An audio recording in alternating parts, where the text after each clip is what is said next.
So I personally believe if you have to push the agenda of innovation, you really have to keep your goal beyond yourself. And oftentimes, when your focus is just to better things for yourself, you are more on an efficiency or an incremental improvements at best.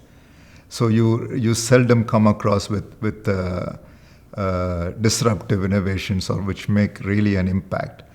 So one thought I have is that anyone who wants to kind of get in to have an innovation which is very meaningful and impactful, they really will have to do this for someone else. So in our context, we have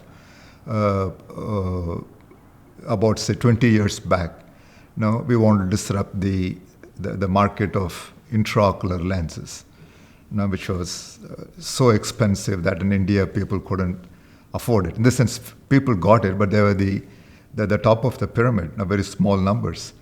So once you say that I got to make sure every man gets an intraocular lens regardless of their economic status, so then you start innovating to see how to make that happen. So your design constraint becomes no one can be left out of this advantage.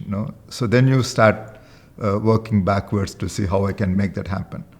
And that kind of a thinking, I think, gives a lot of innovation. So in our instance, when the IOLs were sold, intraocular lenses were sold for about $100 in 1992, we could actually make them for a much lower price, but sell them at $10. And today the same lens is sold for less than $2. So that kind of a disruptive innovation is possible, but I think you've got to be driven by largely by purpose and passion.